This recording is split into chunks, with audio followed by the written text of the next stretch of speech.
Bom dia! Terça-feira, 8 horas da manhã, bora tomar um cafezinho, conhecer um pouquinho de coisas novas, receber os nossos convidados aqui na terça-feira para essa nossa live de manhã. Vamos ver, conhecer o nosso convidado, conversar. Tenho aqui uma listinha já de perguntas para fazer para ele. Vamos aguardar ele entrar e a gente já manda ver nessa live depois do feriado. As baterias ainda estão um pouquinho lentas. Vamos ver. Já entrou, vamos lá.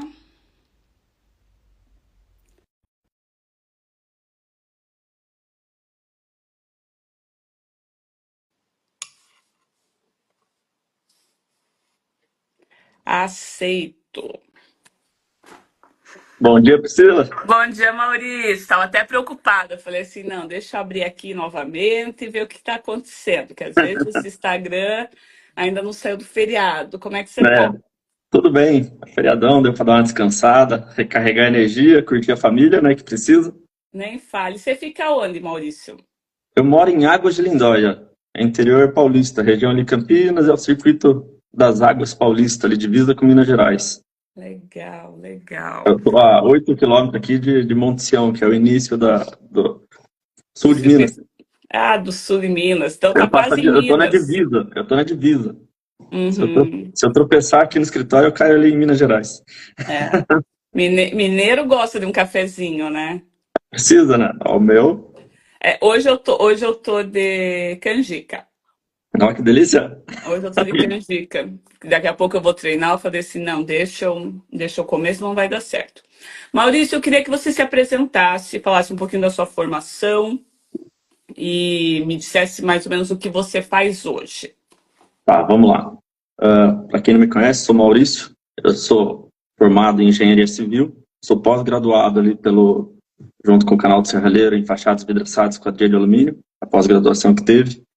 Também, hoje eu sou graduando de Perícias Judiciais e Vícios Construtivos Uhum, pela PTG. Então, assim, quando eu concluí Engenharia Civil, a parte de perícia, ela meio que veio até mim, né? Fui solicitado em algumas situações muito específicas de esquadrias de alumínio, e eu, através de um serviço de assistente técnico, eu comecei uhum, a elaborar laudos e atuar em casos muito específicos que envolviam esquadrias de alumínio.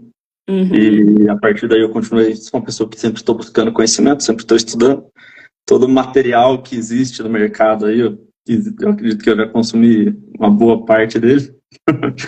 E eu fui buscando mais conhecimento em cima dessa área de perícia, em contato junto com escritórios de advocacia, comecei a me envolver com alguns escritórios de advocacia e prestar consultoria para esses escritórios em alguns processos que estavam caminhando e ainda estão. Então eu tenho Sim. processo para em andamento, a maioria, porque esses processos de esquadria normalmente eles acabam ficando grandes e são longos, Uhum, entendeu? Não é uma coisa que você pega hoje em 30 dias termina. É bem lento, né? Então, a maioria dos meus processos hoje ainda estão em trâmite. Eles ainda estão em processo de ali, assim. E é o que acontece, que é uma falha que hoje, assim como dentro da engenharia civil, aquela ação multidisciplinar acontece para você ter um bom resultado de uma obra, dentro de um uhum, escritório de advocacia, dentro de um processo, o advogado, o juiz, ele também não tem todo o conhecimento necessário para tomar uma decisão quando é um assunto técnico. Aí entra o uhum. perito, entra os assistentes técnicos, entra a figura do auxiliar de justiça, que são os experts, que vai ali Então trazer um você pouco se de clareza. formou e foi para a área de fazer papel. É, mas é que, na verdade, assim, vou te contar um pouquinho antes da história. Ah, Meu pai sempre teve empresa de vidros, esquadria, desde tá. 95, eu já era do ramo. Em 2020 eu me formei em engenheiro civil, quer dizer, eu já estava ali na área, Uhum, já comecei a estudar, estando na área e comecei a aplicar o que eu estava aprendendo em engenharia dentro da empresa. Então, assim, tá. eu já comecei a ser mais técnico, não tem como. Quando você está numa graduação, você vai ficando mais técnico, você vai buscando aquele conhecimento específico da sua área e vai ampliando para você ali dentro da empresa. Entendeu? Não tem como você não querer fazer isso. E aí, Ah, assim, aí bom. é o Então que eu tá. Então falo. você Então, não foi como eu que caiu nas esquadrias por acaso. não, o meu foi invertido. Eu já nasci nas esquadrias, quase. Você já nasceu nos vidros e nas esquadrias. Que Eu, legal. eu já nasci. Maurício, eu separo, né? Eu sou uma pessoa que eu sou muito focada na questão de vendas, por isso que realmente eu Legal. caí nas esquadrias. Eu vim do aço inox, eu vim da refrigeração. E eu vou levar o nosso papo mais ou menos como normalmente eu apresento para os novos vendedores, né, as vendas. E tem uma questão, né, que a gente fala bem no comecinho, que é você classificar tanto a obra quanto o cliente, quanto os envolvidos, né? Então, sejam os Exatamente. arquitetos, aquelas pessoas assim que são figurantes. Eu tenho muito o papel do figurante, que é aquele cara que não decide nada, mas se ele não estiver lá, ele vai atrapalhar na tua obra, ele começa a dar palpite. Às vezes é um pai, um tio, um irmão, um cunhado. E eu postei aí, eu mandei ontem para ti, mas eu postei nos meus stories também, você já recompartilhou. A gente tem acompanhado a obra do Primo Rico, né, com a Mayra Card, com a nova esposa dele. Eles compraram uma casa que foi do Neymar. E eu tenho muitas considerações, eu já fiz um vídeo de react sobre esse assunto, mas eu tenho muitas considerações sobre essa obra e sobre a reforma que eles estão fazendo, porque eu acredito que a parte de vendas, de atendimento dessa obra, ela está realmente pecando em vários assuntos, né? Então, assim, eu tento não acompanhar tanto, mas acaba aparecendo o TikTok e o Instagram, eles são implacáveis, né? Eles acabam aparecendo ali e colocando. E eu mandei esse pedacinho do vídeo onde ela reclama que não foi entregue o que ela queria. Tá? Então, eu queria que você se detivesse, enquanto perito, a essa parte de conhecer o cliente. A gente não vai falar de preparação de proposta ainda, a gente vai falar no contato do cliente com os seus fornecedores. Quais são os cuidados eu, enquanto cliente, preciso tomar cuidado, e eu, enquanto empresário, né, de qualquer ramo, preciso tomar cuidado quando eu conheço esse cliente. Ó, vamos lá. Vamos iniciar essa conversa aqui pelo lado do cliente. Eu, quanto Uhum. cliente, eu preciso conhecer a idoneidade da empresa, saber se ela entrega, já teve outras obras, outros processos que ela entregou e atingiu a qualidade esperada pelos clientes, se tem uma Uhum. certa indicação, uma confiança, credibilidade do mercado, tempo de mercado. É realmente entender aquela empresa se ela é uma empresa idônea. Porque, assim, o cliente, ele sempre vai ser a parte fraca. Ele não tem Uhum. conhecimento específico, ele está sendo orientado por um arquiteto, por um engenheiro. Ele tem a confiança, a base de confiança e conhecimento dele são as pessoas que ele contrata. Sim. Ele traz essas pessoas que trazem esse parecer técnico para ele, Tem entendeu? uma coisa, Maurício, que eu já vi muito acontecer e eu sei que é totalmente errado e eu quero que você explique isso, que é aquele negócio assim, isso é fora de norma, mas eu fiz o cliente assinar que ele é o responsável, né? Fala pra gente assim, que isso é pior do que se você não fizesse. Na verdade, vamos lá. Quando um especificador ele faz isso daí, ele está atestando que ele sabia que não podia ser executado, que aquele produto geraria um risco e ainda assim ele ofereceu esse produto para o cliente. Sendo que, de acordo com o artigo 39 Código de Defesa do Consumidor, inciso 8, o que ele diz? Você não pode colocar um produto que não seja normativo no mercado. Isso aí resumindo bem o que está escrito ali. Mas assim, você não pode trazer esse produto não normativo. Não tem como o cliente assumir essa responsabilidade. Não existe transferência de Ele é responsabilidade leigo, técnica. né? Entendeu? Ele é leigo, ele é a parte fraca disso daí. Tanto é que, inclusive, no Código de Defesa do Consumidor ainda tem o artigo 18, que é processo solidário. Então, assim, você consegue, inclusive em casos que eu tenho engenheiro com CREA suspenso. Eu tenho arquiteto que é inserido no processo. E aí a pessoa não tem essa dimensão. Que, vamos supor, você assinou lá um produto que não era normativo. Meu, isso é um absurdo. O cliente ele não tem a responsabilidade de saber. Ele tem que ser orientado. Eu não tinha como não falar Mas, sobre isso, porque eu vamos lá. ouço, até hoje eu ouço sobre isso. Não pode. Mas aí vamos lá. Existe formatos, porque assim, você imagina também que todo mundo está a todo momento trabalhando, tentando ganhar o seu, e aí você tem grandes obras que o cliente insiste e quer fazer errado, às vezes por valores insignificantes, a gente sabe que o mercado aceita isso. Uhum. Vamos lá. Aí entra a palestra que eu vou fazer lá junto com vocês, que é realmente a blindagem do arquiteto e do engenheiro. Tem como esse profissional, de certa forma, se blindar juridicamente? Tem, mas não fazendo termínio. Isso daí a pessoa vai ter que ir lá em Balneário Camboriú para aprender, né? Dá spoiler, não, não. Eu acho assim, Mas vamos lá. o termo realmente eu acho uma coisa. Eu ouço isso, acho que desde que eu comecei a mexer com normas em 2006. Acho que você não era nem nascido, que você se formou em 2020. Sou de 90. Mas a gente ouve muito, né, essa questão do tal do termo. Não, vou fazer o cliente assinar aqui que ele é responsável por essa altura mais baixa, ele é responsável por essa porta com uma roldana de 200 quilos quando a porta tem 300 quilos. Eu acho isso o máximo. E nessa obra que a gente está comentando, tem uma hora que ela diz que ela vai tirar os guarda-corpos da casa porque ela acha muito feio, né? E que não tem problema. E assim, é meio complicado quando a gente fala isso, porque a questão de guarda-corpo, a questão de segurança, são os dois que eu mais vejo. Primeiro, vidro, né? Então, assim, não usa um vidro laminado, usa um vidro temperado, é a primeira questão. E a segunda questão é um sistema que não suporta aquele tamanho, aquela dimensão ou aquele peso. O cliente sabe que vai dar manutenção, porque as pessoas, principalmente nas esquadrias, elas não entendem que se ela funcionou no primeiro dia, ela deveria funcionar no primeiro dia até o último dia, seja 30 anos, 40 anos, da mesma maneira. E com o uso, principalmente com muito peso, a gente sabe que esse uso ele vai ficando prejudicado e você precisa ter mais manutenções. Então, a gente vê muito essa questão do eu faço o cliente assinar. Na verdade, isso daí é o atestado ali que você tem o conhecimento, vamos supor, isso aí dentro de um processo, dependendo da situação, pode ficar até pior.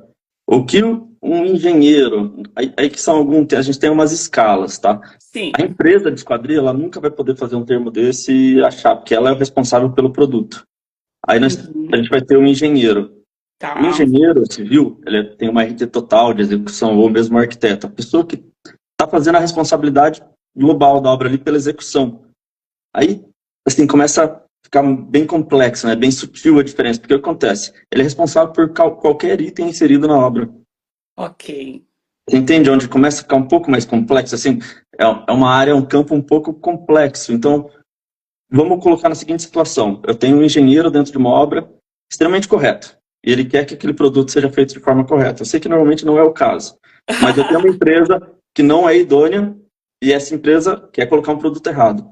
O engenheiro, o que ele pode fazer? Ele pode realmente fazer, aí sim, ele monta um termo atestando que ele não está de acordo, que o produto não é correto, que o produto não é normativo, e se ainda assim o cliente fizer, ele assina esse termo, que ele está fazendo um termo de instrução ao cliente, ele está instruindo e está registrando que ele instruiu esse cliente, e ainda assim esse cliente optou por fazer um produto não normativo. A única pessoa que está se colocando em risco vai ser a empresa, é a empresa de esquadrias, porque ele aceitou fazer um produto que ele não poderia colocar no mercado um produto não normativo.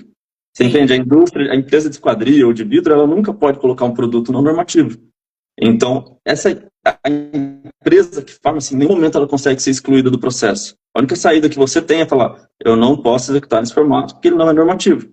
E acabou. Não tem um meio termo para isso.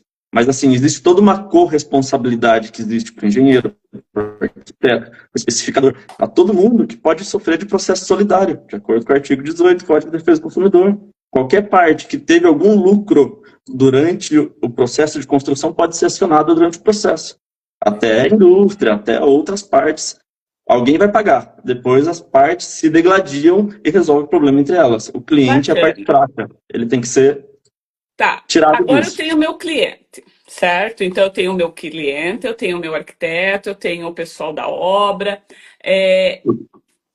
Você acha, assim, que a gente consegue ter um padrão? Ou existem alguns casos, tipo esse caso que a gente está falando, que é um caso que ele acende uma red flag, uma bandeirinha vermelha? O que você diria, assim, tipo, na tua experiência, que é aquele cliente que acendeu uma bandeirinha que quem está vendendo tem que estar esperto? Exatamente, vamos lá. Nesse caso específico que a gente está vendo, ele é um cliente que tem um poder aquisitivo extremamente elevado, ele consegue colocar as empresas em cheques, ele coloca todo mundo em cheque ali, porque ele tem um patrimônio tão grande, às vezes até maior que a própria empresa. Mas perante a justiça isso não tem a menor importância. Ele continua sendo a parte sem conhecimento. Não é Sim, uma questão de capital e de poder aquisitivo, é uma questão de conhecimento é só técnico. dinheiro. Exatamente, é só dinheiro. Mas assim, aí o que eu falo, você como vendedora, mais do que eu inclusive, você tem que fazer a leitura do cliente. O que você faz? Vamos supor, eu entreguei a obra, eu faço um laudo, um termo de entrega, um laudo cautelar, que a gente chama. Eu vou, averigo os pontos, tomo nota, registro e guardo. É a minha defesa caso algo venha acontecer no futuro. Se eu fiz tudo Maravilha. correto, eu me resguardo juridicamente através de um laudo cautelar. É a mesma Ah, coisa de uma construtora entregando uma obra. Imagina o seguinte, de novo, vamos colocar, a gente tem que criar peças para a gente poder chegar nos sim. exemplos. Você tem uma empresa, uma construtora que realmente é idônea e foi lá, entregou tudo certinho, e a pessoa, depois dessa obra entregue, vai lá e retira uma parede. E Uhum. daí você tem uma avaria estrutural, por exemplo, era um bloco estrutural. Comprometeu a obra da construtora. Mas se essa construtora não se resguardou fotograficamente, não tem um memorial, não está tudo bem documentado, ela pode sofrer um processo e perder. Tá. Você entendeu? É complexo isso, Sim, porque é a muito complexo responsável. e eu acho que, assim, às vezes muito na vontade do vender, nos valores, né? A gente, nossa, Priscila, é uma obra de 1 milhão, é uma obra de 2 milhões. Eu digo, tá, mas será que essa obra... Eu sempre brinco que não é à toa que as bets fazem tanto sucesso no Brasil, porque o brasileiro ele já tem da cultura dele que ele acha que um dia ele vai acordar, vai abrir o celular e vai ter alguns milhões na conta dele, né? Então, se não fosse esse pensamento assim que a gente sempre acredita que vai ganhar dinheiro, né? As bets não fariam tanto sucesso e o Tigrinho não estaria aí. O que que acontece? Normalmente, isso eu já vi muito acontecer. Chegar uma construtora, um condomínio, digamos, para trocar todas as esquadrias, e vem aquele montante muito grande, né? Então, é um montante de 2, 3, 4, 5 milhões na obra, e com nível de exigência muito grande.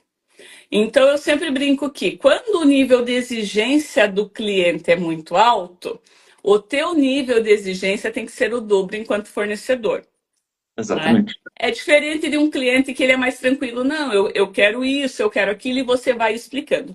Agora, quando o nível do cliente é uma exigência muito alta, o seu nível tem que ser sempre o dobro. Então, se ele tem um nível de exigência baixo, você dobra para dar um atendimento de excelência. Agora, quando ele já vem, né, nesse negócio de eu quero isso, eu quero aquilo, não porque não sei o quê, porque o risquinho do mármore é aquilo, não porque eu vi com a luz, eu vi sem a luz.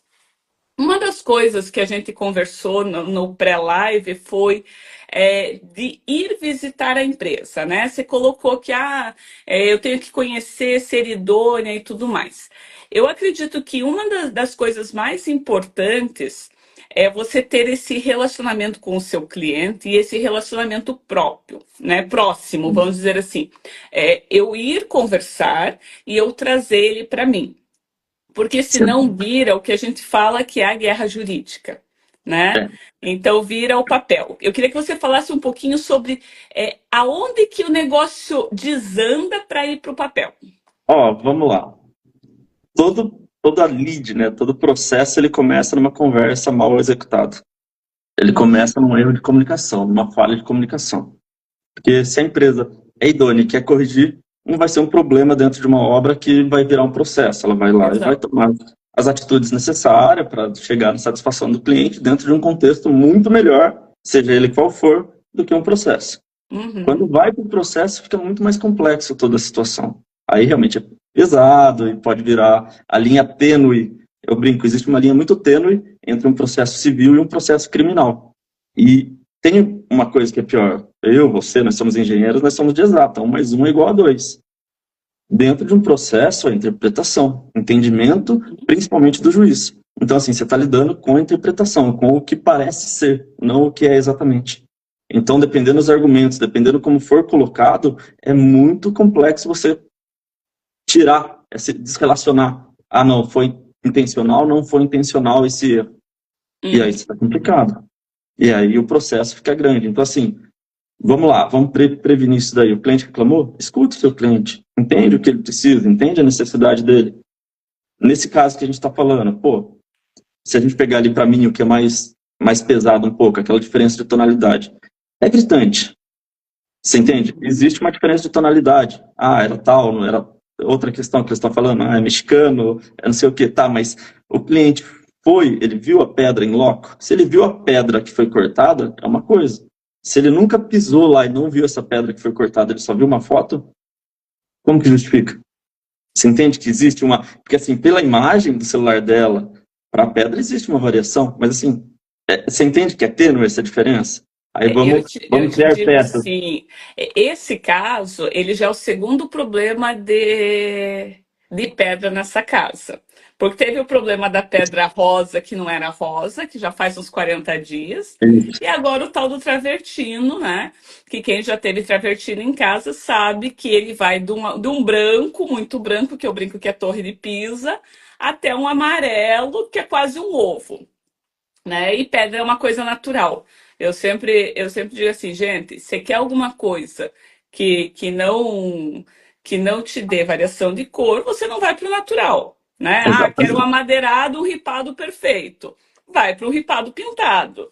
Agora, se você Exatamente. tiver um amadeirado, ripado de madeira natural, você sempre vai ter uma variação de cor, até porque isso é a beleza do natural. Então, assim, eu começaria com, né, avaliando esse caso, eu começaria com, não usaria pedra natural e nada natural nessa casa.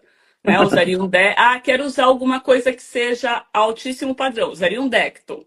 Né? Então, que é um negócio fantástico, maravilhoso e tudo mais, e vai entregar da cor que ela espera. Né? Tem alguma coisa natural, mas trabalharia com isso. A segunda questão a gente já viu algumas negociações dela, principalmente com os vendedores, onde mostra que ela não escuta muito, né? Então, assim, ela confunde norma com lei, ela já falou de esquadria como esquadrilhas. Então, a gente já tem aí algumas coisas que sabe que esse cliente, ele tem essa dificuldade. Então, quando você sabe que ele tem essa dificuldade, né? Ele ainda também tem dinheiro, então você deveria sim fazer uma proposta. Eu brinco que eu falo muito sobre proposta comercial estratégica, colocar todos os detalhes, fazer a apresentação da sua empresa na proposta, detalhar os produtos, tempo de instalação. Eu brinco que uma proposta comercial estratégica, principalmente para a parte de esquadrias, olha, a instalação é tantos dias depois da medição, se não chover, se não sei o quê, condições do tempo. Porque é aquela coisa. Qualquer motivo é motivo para quem quer briga. E o que Exatamente. viraliza ali nas redes sociais dela são a briga. Né? É a briga. E ela gosta. No primeiro caso, ela foi lá e quebrou as pedras. Agora ela já não foi quebrar, porque eu acredito que ela já levou uma e já viu que ela não tinha razão, então agora ela quer entrar com a questão do processo. O que eu gostaria assim que você me explicasse? Você, enquanto perito, você me falou que você pode entrar num primeiro momento, mas eu, enquanto empresa, posso contratar um perito também? Não, vamos lá. O perito ele é uma exclusividade do juiz, tá? Tá, Você consegue contratar um auxiliar técnico, tá. um E você assistente vai fazer o técnico. que como auxiliar técnico? Aí vai de cada situação. Por exemplo, existem situações onde eu elaboro um laudo para uma iniciação, quer dizer, vou entregar esse laudo para um advogado e ali ele vai iniciar um processo, um lead, sendo defesa ou sendo a parte que está atacando, vamos colocar assim. Ok. É, então, o que acontece? Aí ele vai usar o conhecimento técnico inserido no laudo para iniciar o processo e trazer os danos, as perdas que aquele cliente teve. Então, assim, o laudo ele é o início, mas não necessariamente o laudo se inicia no perito. O perito ele é a exclusividade do juiz. O perito ele é os olhos técnicos do juiz, é aquele que vai Será que é fazer. por isso que ela falou laudário, então?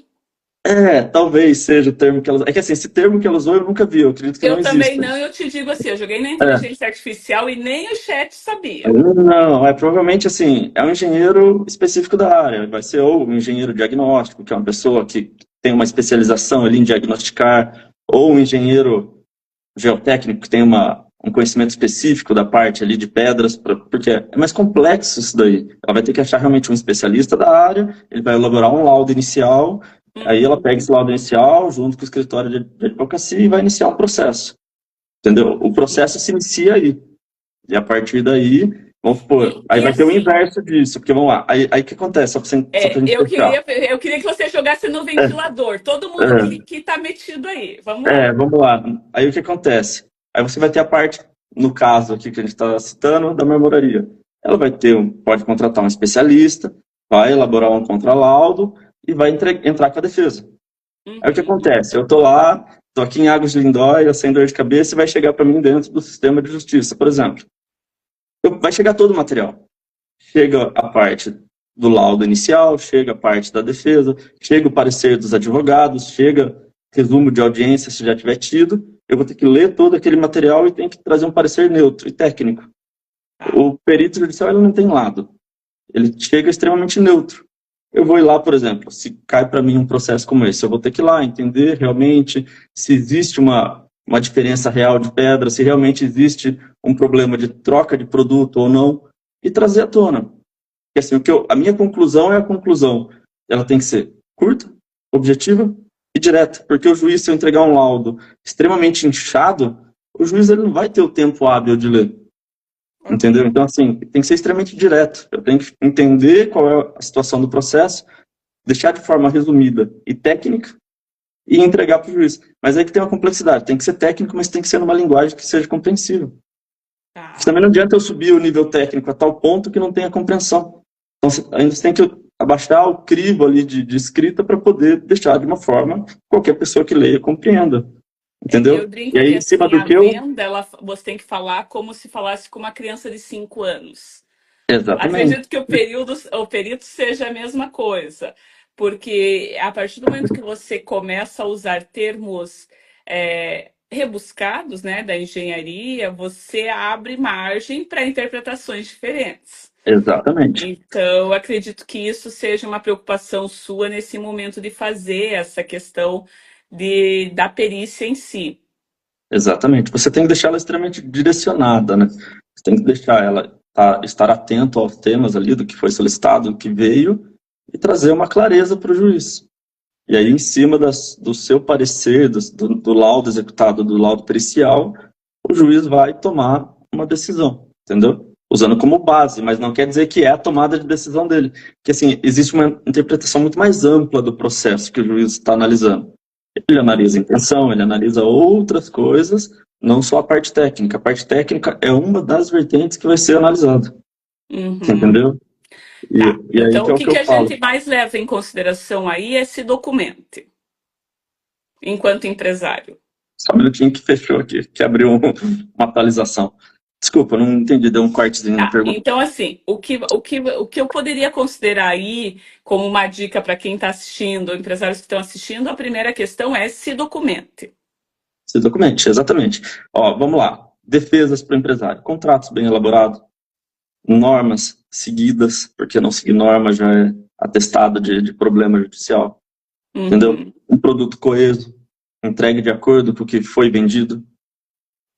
Evita substituição de material. Se você tiver algum tipo de substituição, notifica. E outra coisa, não dá sugestões que não sejam normativas. Isso aí vai te gerar um problema futuro. O cliente não quer o vidro, sei lá, um exemplo, eu quero trocar um vidro de laminado 4x4 para laminado 5x5. Tá. O vidro que você está substituindo para a situação que você está colocando ele aguenta? Tem um problema técnico por trás? Não tem. Porque se tiver, já é um vício oculto. Sim. O cliente não tem obrigação de saber. Agora, não, estou tirando um vidro laminado de um guarda-corpo e colocando um temperado. Aí você já tem um problema normativo. Esse vidro nem poderia ter sido sugerido para esse cliente. Você Uhum. entendeu? E aí, vamos lá. Aí, quando você tem o engenheiro civil no outro lado, ele acionado por esse processo, ele pode ser inserido por imperícia ou ele pode ser inserido criminalmente. Porque se ele estiver visando ganho de lucro, foi intencional. Se tem intencionalidade de ganhar, de ganho próprio, aí você ultrapassou a linha tênue. Aí você sai de um processo civil e entra num processo criminal. Você entendeu? Essa variação é muito tênue, é isso que eu falo. É muito fácil você sair de um processo civil e entrar num processo criminal. É a intenção de gerar lucro, diminuindo a qualidade de um item. Se eu vendi uma porta de 6 metros de altura, já pressupõe que aquilo está calculado, está especificado, está com o pivô correto, que o vão vai estar corretamente preparado. Então, assim, se uma porta dessa cai, vamos colocar num caso mais extremo, Sim. tudo isso vai ser levado em consideração, tá? Se foi. Aí vai ter a parte da imperícia, a pessoa não sabia. Tá, mas você como dono de empresa, você nem deveria ter vendido o produto se você não sabe. E aí, o que acontece? Você vai cair na interpretação do juiz. Que ele vai fazer a leitura dos fatos, o perito judicial entrega um laudo falando, não foi calculado, ou está incorretamente calculado, teve um problema, enfim. Vai identificar o problema ali, né? Vai fazer o estudo da patologia que aconteceu para chegar ao fato. Exato. E aí sim o juiz vai tomar uma decisão. Mas é muito fácil ele sair do campo civil e entrar no campo criminal. Porque a gente lida com vidas, né? Às vezes as pessoas elas não se tocam que a construção civil, que a arquitetura, ela lida com as vidas, né? Eu acho que isso é uma questão muito importante. Maurício, eu queria que você fechasse falando um pouquinho de ética, né? Então, assim, é complicado porque muito do que a gente falou, tudo que a gente falou, tem a ver com a questão da empresa ser ética ou não ser ética, da empresa saber dizer não, né? Então, a empresa, ela realmente saber precificar, saber calcular, saber os seus limites, conhecer os seus limites e não pensar, né, que é uma das questões que você colocou, 100% em lucro, porque isso pode virar um crime. Eu queria, então, assim, que você conversasse com a gente e contasse para a gente essa questão ética enquanto empresário, que lida com obras, né? O que você precisa... algumas dicas. Vamos lá. Assim, isso aí eu consigo dividir isso em algumas escalas. Primeiro, eu acredito que existe ética como pessoa. Quais são os seus princípios, do que você quer, onde você quer chegar, exatamente o que você espera daquilo que você está executando. Eu quero qualidade, vamos supor, eu, Maurício, como responsável técnico do Grupo Perfect, que eu quero? Eu quero que meus produtos cheguem com máxima qualidade e segurança para o meu cliente. Eu sou responsável técnico disso. Aí vamos lá, se a gente mudar um pouquinho, não mais Maurício, pensando agora Maurício engenheiro aqui. Querendo ou não, quando você tem a especialidade, cada situação somente está num formato. Maurício como engenheiro, existe toda uma ética da minha profissão. Eu sou obrigado a calcular corretamente, não posso lesionar o cliente. Existem vários pareceres que estão contidos ali e que é a mãe. Uma profissão sem uma ética correta, você já começou errado. Nem inicia isso, nem vai por esse caminho. Você já está muito errado. E aí, vamos lá, se a gente pega um arquiteto, o que envolve a ética dele? É projetar corretamente, especificar corretamente, trazer clareza de produto, e tem toda a parte ética do profissional. E quando você fere a ética da sua profissão, você está apto a tomar um processo civil ou criminal. Você já dá a brecha, porque a ética é o embasamento do que é correto ou não para aquela profissão. Nós, como empresa de esquadrias, a nossa ética é exatamente, vamos seguir a norma, tem que ser tudo seguido, vamos capacitar nossos colaboradores, vamos treinar, não vamos fazer o jeitinho brasileiro, porque o jeitinho brasileiro a gente sabe que dá problema, entendeu? É fácil? Não é fácil. Nosso mercado é extremamente complexo. Quando a gente entra, a gente sabe que cada situação é uma situação e, sim, envolve vários outros pontos que tem. Não vamos também colocar, estamos aqui, não é assim. A gente sabe que o nosso mercado não funciona nesse formato. Tem muitas nuances, muitos pontos. Existem empresas que são autônomas e aí fica muito mais complexo. Ele é uma pessoa lutando por seu dia a dia. Mas, assim, mesmo esse profissional autônomo, ele tem que buscar o conhecimento, ele tem que buscar o que é correto e levar o que é correto em um produto seguro para o seu cliente. Entendeu? Porque ele começa a ser reconhecido por isso. Ele Sim. passa a ser reconhecido e valorizado pelo que ele entrega. Porque se esse profissional ele ganha muito dinheiro entregando um produto errado, na hora que ele falhar, que é o que der a falha provável, que é o que eu falo, aquela falha provável é uma falha, já existe, a gente sabe que em algum momento vai dar problema. Ela só não aconteceu. A hora que acontecer a falha provável, esse cara vai perder tudo que ele construiu em um único processo. Ele não precisa de muito, entendeu? É extremamente complexo isso. Então, assim, se E você não for faltou a ético, você ética de coloca uma em risco toda a pessoa aí, gestão. né? Desculpa. Faltou a ética de uma pessoa aí, né? Do cliente. Exatamente. É que a ética do cliente é Ah, assim, eu não tenho como garantir que todos os clientes que nós vamos encontrar sejam éticos. sim, Então, a ética dele parte pela minha empresa. Se esse cliente não tem uma ética que condiz com a minha empresa, eu sou obrigado a demitir esse cliente. sim. É simples. O falar não, o dizer não para o cliente também é uma arte, ela tem que ser aprendida por todos. É Exato. extremamente complexo e sutil. Nós temos que saber dizer não. Ainda mais para aquilo que coloca segurança ou a vida de alguém em risco. Eu acho que assim, a balancinha lá do vendedor, a balancinha do dono da empresa, quando aparece um cliente que a gente fala que é um cliente bomba, né? Que é um cliente que você sabe que uma hora vai explodir, se ele não explodir aqui, ele explode ali.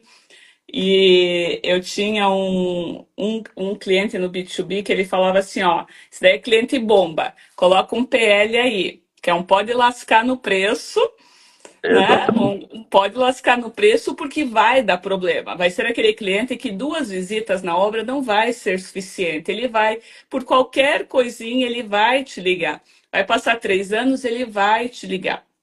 Então, esse cliente, eu sempre brinco assim, coloca na balança e vê se realmente o dinheiro que ele vai te dar vale a dor de cabeça, vale as rugas, os cabelos brancos e todo o estresse que ele vai te trazer.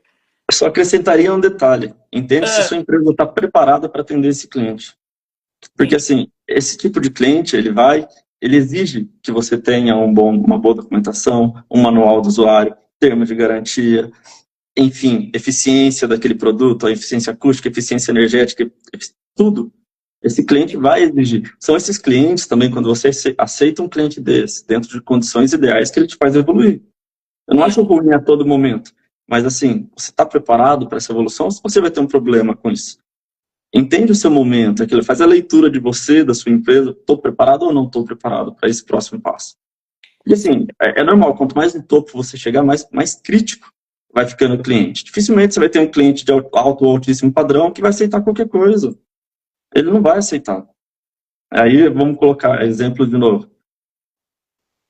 Assim, tem laudos que eu já fiz, que eu elaborei, para situações de altíssimo padrão, onde eu encontrei vidro comum 4 mm em cobertura. Tá, vamos ser um pouquinho coerente, gente. Isso aqui nem deveria existir um negócio desse. Porque se eu falo que o cara colocou um vidro temperado, sei lá, ele teve uma imperícia. O cara colocou um 4 mm comum, ele cometeu um crime. Sim. Você entende? É os extremos. Eu tenho extremos. Eu tenho situações que eu pego que ela vai contra a ética da pessoa ali da empresa. Por exemplo, situações que aconteceu já no dia a dia e que acontece mais do que deveria. Eu tenho Agora é a problema, fofoca. Agora eu vou te ouvir. fofoquinha. Hum, Eu já peguei situações onde obras inteiras, travessinha, vidro de baixo, laminado, 4x4, 3x3. Estava em esse cima vidro no float. orçamento. Estava esse vidro no orçamento, mas foi entregue 4 mm comum dentro da porta. Uhum. Aí, lesou, não foi o cliente final, lesou a construtora. Aí você está lesando uma empresa de altíssimo poder aquisitivo. Essa empresa vai correr atrás. Essa empresa entrou judicialmente. Essa empresa vai quebrar essa empresa de esquadria. Não importa o tamanho, porque foi intencional. Sim. Você Nossa. entendeu? Fica É. extremamente complexo. Eu tenho situações de engenheiro que, assim, o arquiteto fez uma especificação ilibada, perfeita, e o engenheiro substituiu produtos por produtos não normativos. Esse engenheiro se expõe tecnicamente, porque não tem como ele argumentar em perícia, porque o arquiteto no projeto anterior ao dele já estava especificado. Uhum. Você entende? Esse profissional, ele está com o CREA cassado. Por quê? Porque ele fez uma substituição de um produto previamente especificado. Então, assim, é isso que eu falo. Tudo tem nuances que podem sair de coisas simples. Troca de um vidro? Não, é um crime contra o cliente. Você Exato. entende a sutileza, como que é? Então, assim, um projeto de um arquiteto que é um projeto extremamente bem especificado, você não pode sair da alteração ali. Você tem que respeitar o que está lá. E, por outro lado, um arquiteto que especifica um produto não normativo, ele também abre precedente para processo. Então, assim, tudo envolve vários aspectos, várias leituras que tem que ser tomada. Quando você recebe um projeto, você tem que ler o global dele. Não é só a esquadria em si. Você tem que prever uma orientação de vãos. Eu brinco muito, mas assim, antigamente, os vãos, as esquadrias eram feitas para os vãos. Hoje os vãos são feitos para as esquadrias. Hoje tem porta com uma capacidade de carga absurda, com uma pressão de vento absurda, e que o vão não está preparado para receber aquele produto. Então a esquadria ela deixa de ser um produto vendido no final da obra e ela passa a ser vendida em compatibilização. Isso daí para alto e altíssimo padrão. Porque vai mudar mecanicamente. Aquela viga, aquele pilar, não está preparado para receber isso daí, se não foi previamente pensado. Entendeu? Um guarda-corpo modelo Infinity, modelo de embutir. Muito importante, sim. Muito importante. Vamos colocar isso aí, o cara vai chegar e vai rasgar 13 centímetros de uma viga por 5 para embutir um perfil. Não existe isso, aí tem que ser compatibilizado, tem que estar esperando esse produto. Inclusive porque na hora que você aplicar uma carga, se for um corte, ele vai romper aquela viga. Nenhum produto, nenhuma estrutura vai estar preparando um produto desse nível. Isso tem que ser compatibilizado realmente, entendeu? E, assim, e aí a gente entra que eu falo, aí você tem várias nuances de todos os lados. Daí você pega e faz uma reforminha, assim, eu brinco, as pessoas me perguntam muito sobre esse negócio da reforma, né? Para mim, o pior dessa reforma é que ela tá acabando com a quadra de squash. Que a gente tem tão pouca quadra de squash, ela tá fazendo uma brinquedoteca na quadra de squash. Eu digo assim, meu Deus, essa pessoa não tem ideia de quanto custa madeira para uma quadra de squash para jogar uma brinquedoteca lá. E assim, isso daí, quando a gente fala de reforminha, na verdade, eu brinco, né? O retrofit hoje, principalmente quando você pega grandes centros, Sim. 70% das obras futuras são retrofits. E aí você está mexendo com estruturas previamente já concebidas, que não tinha aquelas concepções novas, não estava prevendo aquelas cargas. E aí as pessoas saem fazendo de qualquer jeito. Nós vamos ter muitos problemas ainda. Muitos. Nós temos problemas em obras novas, que são mal executadas, mal especificadas, ou mal... Enfim, nós vamos ter uns problemas em obras que estão sendo reformadas agora, nós vamos ter problemas em tudo. Porque está sendo feito com descaso algumas coisas. A gente precisa se atentar um pouquinho mais nisso aí e entender o que pode gerar, daqui a um tempinho, as nossas decisões hoje. É complexo, fica muito sutil. Bacana. Você já deu spoiler que você vai ser um dos nossos palestrantes em Balneário daqui a um mês. Né? Essa semana a gente vai estar, acompanha aí nos meus stories, a gente vai estar fazendo a revisão lá do local, vai estar fazendo a última vistoria, né? Tá faltando pouquinho mais de um mês. Eu acredito que esse ano o nosso congresso, ele se fortalece muito, né? Estando no sul do Brasil, trocando, tendo novamente palestrantes que vão falar sobre os assuntos que nos interessam, né? Que interessam para o profissional em si, a construtora, o arquiteto. A gente tem a norma que está saindo, né? Ela já foi encaminhada para a ABNT para abrir para consulta nacional, então eu acho que isso também é uma construção de muitos anos, ela vem aí com as reformas que a gente tanto queria. Bem, e eu acredito assim que teremos bons momentos, teremos um dia inteiro com boa comida, com boas palestras, com boa bebida, num ambiente maravilhoso, de frente para o mar dessa vez. A gente não vai ter o céu de São Paulo, mas a gente vai ter o mar de Balneário Camboriú, então a gente vai estar à frente e mar. Eu tenho que te agradecer muito pelo convite que a gente te fez para vir e trazer essa questão. A gente, em todos os anos, sempre busca ter alguém na perícia, alguém da parte de legislação mesmo, para falar sobre o que fazer quando dá problema, porque dá problema, a gente sabe que dá problema. E um engenheiro que faça isso, né? Porque advogados é aquela coisa. O cara estudou leis, ele estuda processos, né? Como diz o meu irmão, é formado em direito, e ele diz assim, Pri, tem processo. Pulou o processo, para o advogado acabou, ele ganha nisso. Ele não vai ganhar no certo e no errado, ele vai ganhar no você não seguir o processo. e a gente, como engenheiro, realmente pensa nessa questão do andar. E é por isso que eu e o Wagner, a gente faz esse congresso, né? Ele vive de guarda-corpo e eu vivo realmente de saber como lidar com pessoas, com arquitetos. Essa sempre foi a minha vida, desde que eu me formei, há um tempinho aí atrás, né? Há 20 e alguns, muitos anos, né? E eu acho que é isso.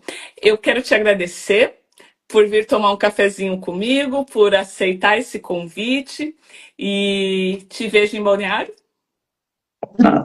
Eu que agradeço o convite, foi um prazer estar aqui hoje com você, fazer essa troca extremamente produtiva que a gente fez aqui, que é realmente uma troca de experiência, conhecimento, e a dúvida, ela traz questionamentos positivos, e isso aí agrega até para mim. Quando você explica, você é o primeiro a aprender, né? Eu tenho isso aí em Com mente. certeza. Então, a todo momento que você está explicando alguma coisa, você está buscando e compilando conhecimento para poder entregar o melhor possível.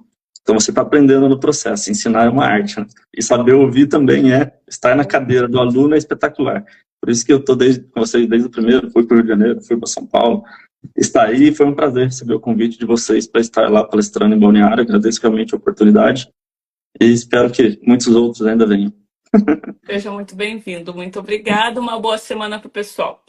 Beijo. Beijão. Tchau, tchau. Tchau, tchau.